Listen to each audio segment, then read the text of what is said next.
माता पिता की ममता न धर्म देखती है, न ही जाति और न ही जात पात। हर इंसान के जीवन में माता पिता एक महत्वपूर्ण भूमिका निभाते हैं। उनसे बड़ा योद्धा ना कोई है और ना ही कोई होगा। सबसे ज्यादा लगाव बच्चे को अपनी माँ के साथ ही होता है, और हो भी क्यों ना, एक माँ ही तो है जो बच्चे को इस दुनिया में लाती है। पर जरूरी नहीं जो इस दुनिया में लाए वही माँ का दर्जा पाए। कभी कभी जीवन में कुछ ऐसे मोड़ भी आते हैं कि जब हम अपनों से दूर होकर भी अपनों के करीब होते हैं। आज हम आपको एक ऐसा ही मामला बताएंगे जहां मां की ममता ने ना तो धर्म देखा और ना ही जाति। मामला देहरादून का है, जहां एक मुस्लिम परिवार को 5 माह का बच्चा ट्रेन के टॉयलेट में लावारिस हालत में पड़ा मिला। GMS रोड व्योमप्रस्थ निवासी फैयज अहमद का परिवार रविवार को ट्रेन से ज्वालापुर से देहरादून लौट रहा था। इसी बीच परिवार की महिला सदस्य टॉयलेट गई तो वहाँ 5 माह के बच्चे को टॉयलेट की गंदगी में खेलता देख हैरान रह गई। जी हाँ, अब आपके जहन में ये सवाल तो आ ही रहा होगा कि आखिर 5 माह के बच्चे के साथ कोई माँ बाप ऐसा कैसे कर सकता है। लेकिन शायद इसे कलयुग की शुरुआत कहा गया है।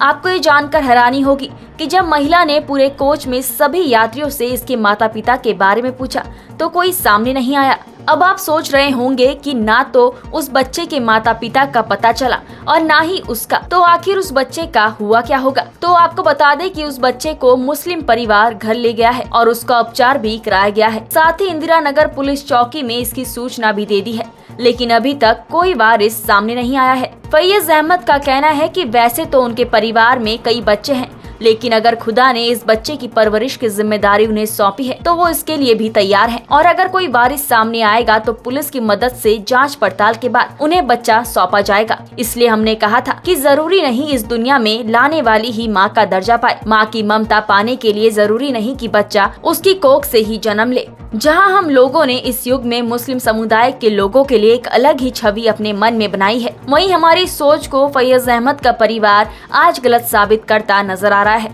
देखा जाए तो उस 5 माह के बच्चे के लिए ये परिवार किसी फरिश्ते से कम नहीं। अब देखना ये होगा कि क्या कुछ उस बच्चे की किस्मत में लिखा है। लेकिन सोचने वाली बात तो ये है कि अगर ये मुस्लिम परिवार आज इस बच्चे तक नहीं पहुंचता तो क्या कुछ उस बच्चे की किस्मत में लिखा होता।